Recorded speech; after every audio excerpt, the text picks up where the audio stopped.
আসসালামু আলাইকুম ওয়া রাহমাতুল্লাহি ওয়া বারাকাতুহু। আপনারা সুস্থ আছেন, ভালো আছেন তো? আলহামদুলিল্লাহ। কিছুক্ষণ চলবে? এবার কম বললেন, চলবে? আপনারা না থাকলে থাকলে আলহামদুলিল্লাহ আমরা থাকার চেষ্টা করবো ইনশাআল্লাহ। نحمده ونستعينه ونستغفره ونعوذ بالله من شرور أنفسنا ومن سيئات أعمالنا. من يهد الله فلا مضل له ومن يضلله فلا هادي له. ونشهد أن لا إله إلا الله وحده لا شريك له. ونشهد أن سيدنا وحبيبنا ونبينا وطبيبنا وطبيب أرواحنا وقلوبنا وأولانا ومولانا ونورنا وإمامنا محمدا عبده ورسوله الذي أرسل إلى الناس كافة بشيرا ونذيرا وداعيا إلى الله بإذنه وسراجا وقمرا منيرا. فقد قال الله تعالى في كلامه المجيد وفرقانه الحميد. সবাই পড়েন আউযু বিল্লাহি মিনাশ শাইতানির রাজিম. বিসমিল্লাহির রাহমানির রাহিম. আন-নাবিয়্যু আউলা বিল মুমিনিনা من أنفسهم. صدق الله العلي العظيم. وقال تبارك جل جلاله وعما نواله لولاه ما خلقتك يا آدم. وقال عليه الصلاة والسلام ইন্নাল জান্নাতা তুশতাকু ইলা খামসাতি নাফারিন তালিল কোরআন ওয়া হাফিজুল লিসান ওয়া মুকসিল উরিয়ান ওয়া মুতঈমুল জাইআন ওয়া মান সাল্লা আলা হাবিবির রহমান. আল্লাহুম্মা সাল্লি আলা সাইয়্যিদিনা মাওলানা محمد وعلى آله سيدنا شفيعنا محمد. আমাদের নবীজি নূরের নবী, উম্মতের দিওয়ানা. আমাদের নবীজি নূরের নবী, উম্মতের দিওয়ানা. উম্মতি উম্মতি করে কাঁদছেন সোনার মদিনা. আল্লাহুম্মা সাল্লি আলা সাইয়্যিদিনা মাওলানা মুহাম্মদ ওয়া আলা আলি সাইয়্যিদিনা শাফিয়ানা মুহাম্মদ. নূর নবীজির দেহের ছায়া এই জমিনেতে পড়তো না.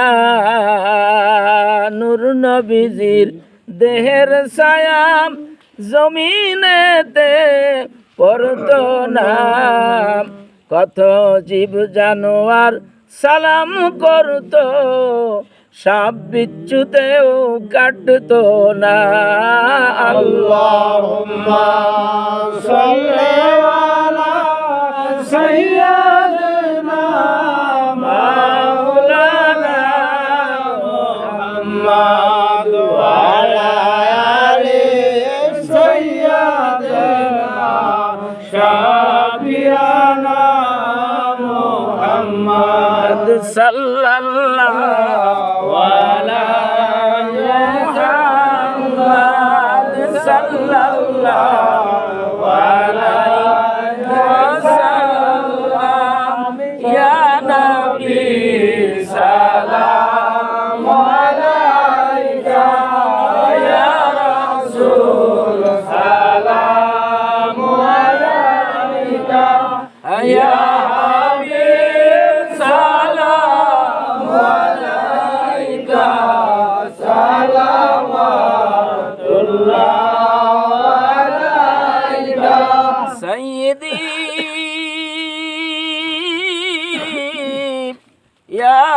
রাসূলুল্লাহ সাইয়্যিদি ওয়া ইয়া হাবিবাল্লাহ। নবী গো মদিনায় কি নিবেন না, নিলে যে কেন নেন না? আমাদের মনে মানে না, নিয়ে যান সোনার মদিনায় নবী সালাম আলাইকা ইয়া রাসূল সালাম আলাইকা ইয়া হাবিব সালাম আলাইকা সালাওয়াতুল্লাহ আলাইকা ইয়া রাসূলুল্লাহ হাবিবি ওয়া ইয়া নবী আল্লাহ।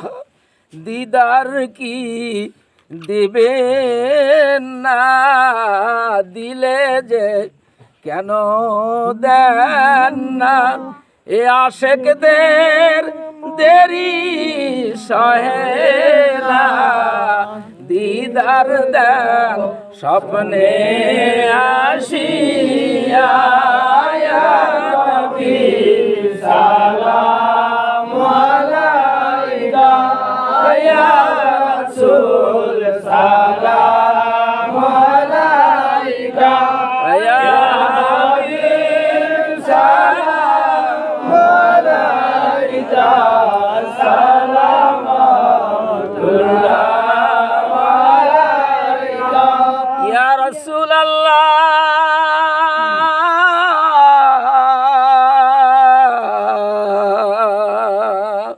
মদিনা হইতে আমাদের পারেন দেখিতে, আরো পারেন এই মাহফিলে আসিতে।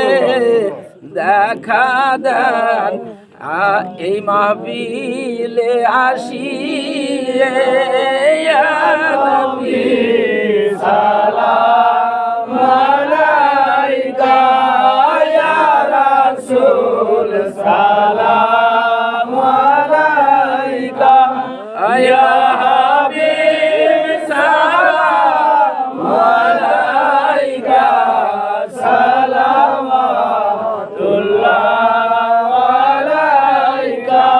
নবী পরাপনি মদম বালাগুল রবি কামালি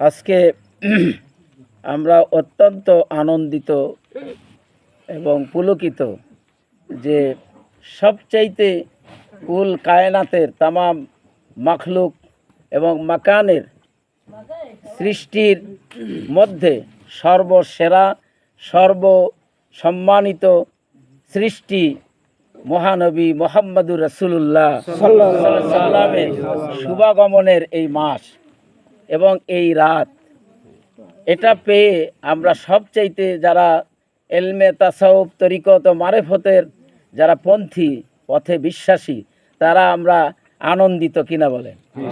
আমরা আনন্দিত। আমরা এই মাহফিলে শরীক হতে পেরেছি, বিশেষ করে ওলিয়া আউলিয়াদের সোহবতে এবং তাদের পদধূলিতে যে মাহফিলগুলো অনুষ্ঠিত হয়, এই মাহফিলগুলো স্বয়ং আল্লাহর মাহফিল। কার মাহফিল? আল্লাহর মাহফিল। জলসায়ে রাহমানি, এগুলো জুলুসুল্লাহ, এগুলো হচ্ছে আল্লাহর মাহফিল। কেন? যে এই নবীজির আলোচনা আল্লাহ পাক আলমে আরওয়াহে এবং আলমে আমরে সমস্ত নবীদেরকে ডেকে তিনি আল্লাহ বক্তা, নবীরা শ্রোতা, তিনি মিলাদ মাহফিল নবীজির জন্য করেছিলেন। আপনার প্রমাণস্বরূপ সূরা আল ইমরানের 81 নম্বর আয়াত। কোন হুজুর, এখন তো হুজুর কম, বেশি আছে খেজুর, কি বলেন? এই হুজুর যদি বলে যে কোথায় আছে এই মিলাদের আলোচনা, বলবেন সূরা আল ইমরানের 81 নম্বর আয়াতে। সেখানে আল্লাহ নিজেই মাহফিল ডেকেছেন। তা আমাদের মতো এই হুজুরদের মতো লোকদেরকে নিয়ে নয়, স্বয়ং আদম আলাইহিস সালাম থেকে ঈসা আলাইহিস সালাম পর্যন্ত জবরদস্ত আল্লাহর নবীদেরকে ডেকে নিয়ে তিনি মাহফিল করে ঘোষণা দিয়েছেন যে আজ থেকে এই মিলাদ মাহফিল আমি করিয়ে দিয়ে প্রমাণ করলাম, শুরু হয়ে গেল, কিয়ামত পর্যন্ত হতে থাকবে। আল্লাহ পাক অনেক জায়গায় এগুলো চ্যালেঞ্জ করেছেন, কিন্তু সময় নাই। আমি আপনাদের সামনে যে আয়াতি কারিমার একটা হাদিস তেলাওয়াত করেছি, এই কথাটা বলেই শেষ দিচ্ছি। আল্লাহ বলছেন, আন নাবিয়্যু আওলা বিল মুমিনিনা মিন আনফুসিহিম। মুমিনদের কাছে নবীজির মর্যাদা নিজের জীবনের চাইতেও নিকট। সুবহানাল্লাহ। নিজের জীবনের চাইতেও মূল্যবান। এটা কার কথা? আল্লাহ কথা। তার মানে আল্লাহ বুঝাতে চাচ্ছেন যে যারা নবীর প্রকৃত আশেক প্রেমিক হবে, তারা নিজের জীবনের চাইতে নবীজিকে বেশি মহব্বত করবে। আমাদের সিঙ্গারগাড়ি জহুরিয়া দরবার শরীফের আল্লামা হযরত শাহ সুফি মুজাদ্দিদে জামান মুর্শিদে বরহাক শাহ মাওলানা জহুরুল হক রহমতুল্লাহ আলাই, তিনি সেই এশকে মহব্বতেই নবীজিকে হাজিরা পেয়েছিলেন, দিদার পেয়েছিলেন। তাকে স্বপ্ন যুগে দেখিয়ে দেওয়া হয়েছে। নবীজি স্বয়ং এসে তা স্বপ্নের মাধ্যমে তার মুর্শিদ কেবলার দর্শন দিয়ে বলে গেছেন যে ইনি সেই আপনার মুর্শিদ, তাকে যেখানে পাবে বায়াত নিয়ে নেবে। এই শর্তে সৈয়দ ওয়াজিদ আলী মেহেদিবাগী হুজুর কেবলা যান এসে তাকে বায়াত দিয়েছিলেন, তার মুরিদ বানাইছিলেন। আমরা সেই দরবারের কি, সেই দরবারের আমরা এইবারে আস্তে আস্তে দাওয়াতের কথা শুনলে সবাই খুশি, আপনার বাড়িতে তখন মন খারাপ। এই হচ্ছে আমাদের অবস্থা। এই দরবারের আমরা হিতাকাঙ্ক্ষী, শুভাকাঙ্ক্ষী। এই দরবারের জন্য নবীজিকে ভালোবেসে যেমন আল্লাহ বলছেন তারা জীবনের চাইতে ভালোবাসবে, এই দরবারগুলোকেও জীবনের চাইতে যদি ভালোবাসি আমরা, তাহলে নবীর ভালোবাসা পাওয়া যাবে। এই আয়াতের 4টা ব্যাখ্যা মুফাসসির কেরাম করেছেন। আওলা, আওলা শব্দের অর্থ হচ্ছে আহাব্বু। আওলা মানে অতি নিকটতম বন্ধুত্ব, মহব্বত। সেটা মুফাসসিররা আর একটা আরবিতে ব্যাখ্যা করছে আহাব্বু, সবচাইতে প্রিয়। আর এই আহাব্বুর ব্যাখ্যাটা নিয়েছেন মুহাদ্দিসিনে কেরাম রাসূলুল্লাহ সাল্লাল্লাহু আলাইহি ওয়াসাল্লামের হাদিস থেকে। সুবহানাল্লাহ। সেটা হচ্ছে লা ইউমিনু আহাদুকুম হাত্তা আকুনা আহাব্বা ইলাইহি মিন ওয়ালিদিহি ওয়া ওয়ালাদিহি ওয়ান নাসি আজমাইন। বুখারী মুসলিম শরীফের হাদিস। হুজুর বলছেন যে পিতা মাতা সন্তান আদি বন্ধু বান্ধব সবার চাইতে যখন আমাকে মহব্বত বেশি না করবে, ততক্ষণ পর্যন্ত সে পরিপূর্ণ ইমানদার হতে পারবে না। এবার সুবহানাল্লাহ আসতে হওয়া উচিত। পরিপূর্ণ ইমানদার হতে হলে নবীর প্রেম লাগবে। আর ইমানের নিদর্শন, আপনি আমার মধ্যে যে ইমান আছে, আমি যে ইমানদার, তার প্রমাণ হচ্ছে নবীর ভালোবাসা থাকা লাগবে।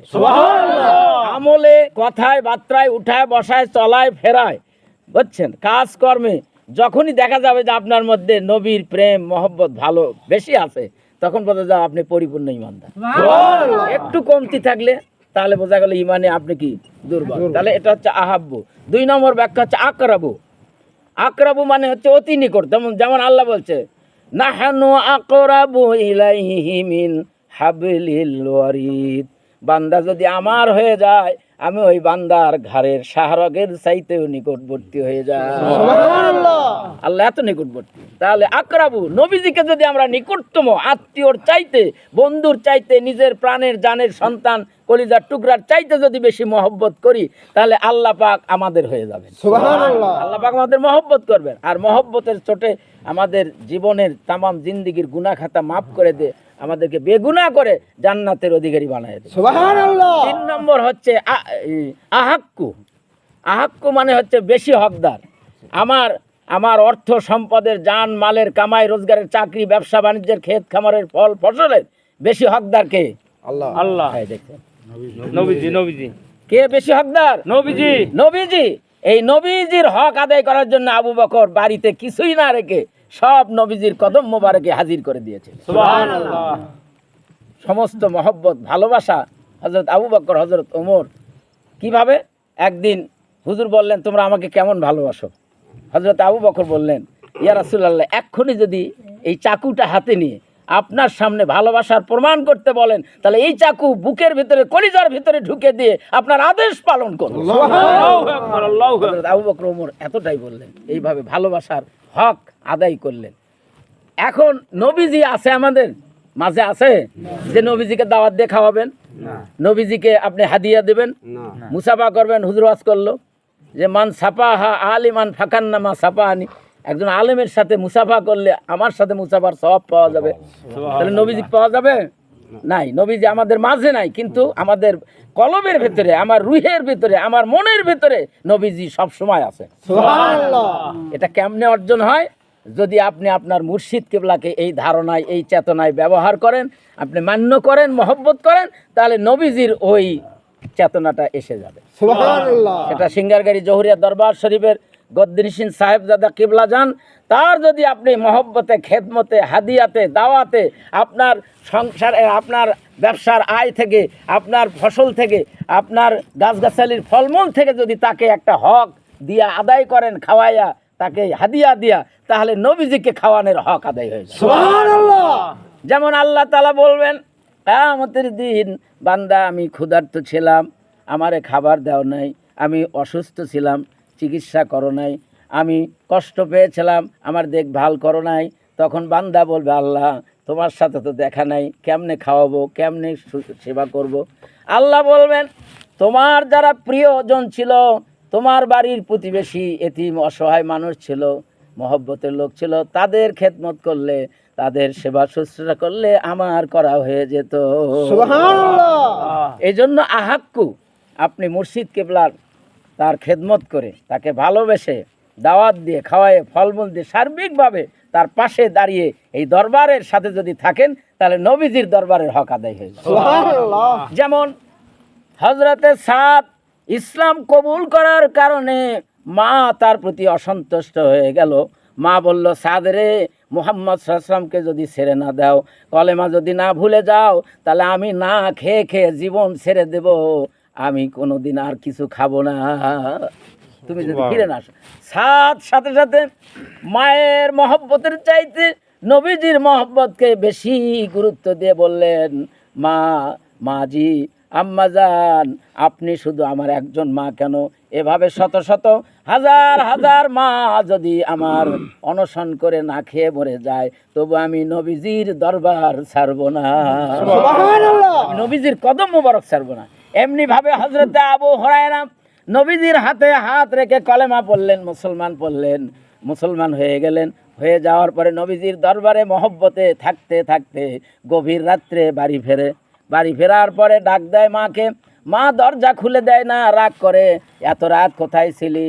তখন হযরতে আবু হুরায়রা বলে, মা, আমি কোনো খারাপ মানুষের কাছে যাই নাই, খারাপ জায়গায় যাই নাই, খারাপ দরবারে যাই নাই, আমি এমন একজন মানুষের কাছে, এমন একটা দরবারে, এমন এক কদমে ছিলাম যার মর্যাদা আসমান জমিন লৌহ কলম সব কিছুর চাইতেও দামি।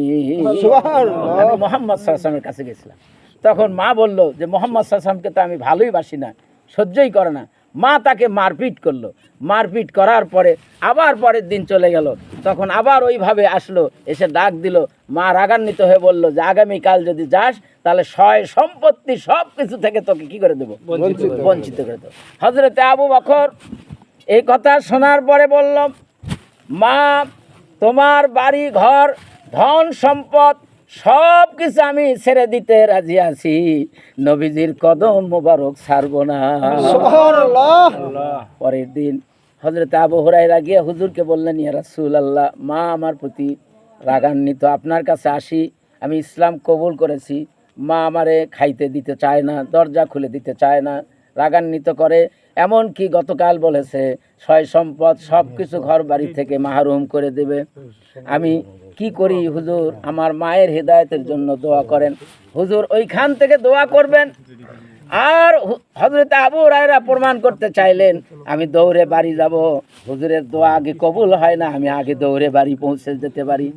হযরত আবু হুরায়রা বাড়ি আসার আগেই নবীজি দোয়া করেছেন তার মায়ের হেদায়েতের জন্য। তার মা স্বপ্নের মাধ্যমে নবীজির হাতে ইসলাম কবুল করে গোসল করে মাথা দিয়ে টপ টপ করে পানি পড়তেছে। এইভাবে আহাক্কু তার হক আদায় করতে হবে, অর্থাৎ ফাত্তাবিউনি, নবীজির অনুসরণ করতে হলে এখন নবী নাই, সাহাবী নাই, আছে আল্লাহর ওলিরা, পীর মাশায়েখরা, আলেম ওলামা, ঠিক কিনা বলেন? তাদের সোহবতে, তাদের সাথে মুসাফা করে, তাদের সম্মান করে, তাহলে আমরা নবীজির সম্মানে পরিণত হয়ে আল্লাহর দরবারে কবুল হয়ে যাবে। এর নাম ঈমান, এর নাম আমল। সারা জীবন আপনি হজ করলেন, যাকাত দিলেন, তাহাজ্জুদ পড়লেন, কি বলেন, এগুলো করার পরে আপনি কোরআন পড়লেন, এগুলো পড়ার পরে জানার পরে যদি নবীজির এই মহব্বত এবং নবীজির যারা আশেক তাদের সাথে যদি মহব্বত না থাকে, ওগুলো সব আম্বলে গম্বল হয়ে যাবে, সব কি লৌটে যাবে। এই জন্য আসুন আর একটা পয়েন্ট, সেটা হচ্ছে তিনটা বললাম। আকরামু, সবচাইতে বেশি সম্মান করতে হবে কাকে, নবীজিকে বেশি সম্মান করতে হবে। এখন এই সম্মানটা কিভাবে, যেমন আমরা দরুদ পড়ি, মাহফিল করি, জিকির আজকার করি, করতে করতে আমরা শেষে অথবা মাঝে নবীজির তাজিমে সম্মানে আমরা দাঁড়াইয়া সালাম দিই, দাঁড়ায় সালাম দিই। কোনো মুরব্বী বা কোনো সম্মানের আদবের প্রতীক হচ্ছে দাঁড়াইয়া অপেক্ষা করা। আপনার এই যে আমাদের এখানে যে মেহমান আসছিলেন চেয়ারম্যান সাহেব, হুজুর তার জন্য এখান থেকে উঠে গিয়ে তাকে কি করলো, রিসিভ করলো না, তাকে রিসিভ করে নিয়ে এসে দিয়ে আবার তাকে বিদায় করে দিল। এটা হচ্ছে একটা আদব, এটা হচ্ছে ভদ্রতা, এটা হচ্ছে শিক্ষিত সমাজের, সুশীল সমাজ মানুষের এটা আলামত, ঠিক কিনা বলে? এই জন্য আমরা যখনই মিলাদ দরুদ পড়ি তখনই নবীজির সামনে আমরা দাঁড়িয়ে কি করি, সালাম দিই। নবীজিকে দাঁড়িয়ে সালাম দিলে কতটা তিনি খুশি হন, এটা এটা মালিক আল্লাহ রব্বুল আলামিন পছন্দ করেন। দেখেন যে শাহ ফতে আলী ওয়াইসি রহমতুল্লাহ আলাই, তিনি যখনই চক্ষু বন্ধ করে নবীজির ধ্যান করতেন, সাথে সাথে নবীজিকে দেখতে পেতেন, আর তিনি কিয়ামে দাঁড়িয়ে থাকতেন। তো এই অবস্থাটা যখন দিল্লি সাহারানপুরের এই মাদ্রাসার মুহাদ্দিসেরা জানলো, তখন উনি একদিন এই শাহ ফতে আলী রসুলে নোমা হুজুর মাদ্রাসায় আসলেন। মাদ্রাসায় আসার পরে মুহাদ্দিসেরা সবাই বললেন, হুজুর আমরা আপনার সব আমলে কথাবার্তায় আমরা সন্তুষ্ট, কিন্তু একটা বিষয়ে আমাদের আপত্তি আছে, সেটা হচ্ছে যে আপনি এই মাঝে মাঝে দাঁড়িয়ে ইয়া নবী সালামু আলাইকা এইভাবে নবীজিকে সালাম দেন, অথচ আমরা আপনার সামনে নবীজিকে হাজির দেখতে পাই না। তো উনি বললেন যে না, আমি দেখতে পাই, সুবহানাল্লাহ, তোমরা দেখতে পারো না, কিন্তু আমি সেই জন্য আমি আদব রক্ষার্থে সম্মানে আমি দাঁড়িয়ে সালাম দিই, সুবহানাল্লাহ। তো বললো, হুজুর আপনি কোন হাদিসে পাইলেন, আমাদের তো এখানে হাদিসের গাড়ি গাড়ি কিতাব আছে, তা আপনি একটা জায়গাটা দেখে দেন, তাহলে আমরাও করব। তখন হুজুর বললেন, শাহ ফতে আলী হুজুর বললেন, নিয়ে আসো হাদিসের কিতাব নিয়ে আসো। কোনটা নিয়ে আসবো? তো হচ্ছে যেটা খুশি, বুখারী নিয়ে আসো, নয় মুসলিম নিয়ে আসো, যেইটা তোমাদের কাছে ভালো সেইটাই নিয়ে আসো। তো ওনারা বুখারী শরীফ নিয়ে আসলো, কেউ মুসলিম শরীফ নিয়ে আসলো, নিয়ে এসে বললো, বাবা হাদিস খোলো। হাদিস খোলা হলো, বললো তোমরা পড়ো। তো করছে কি পড়বো, কোন হাদিস আপনি দেখে দেন? করছে না, যে কোনো জায়গার থেকে হাদিস যেটা তোমরা পড়ো, যেভাবে ওইভাবে পড়ো।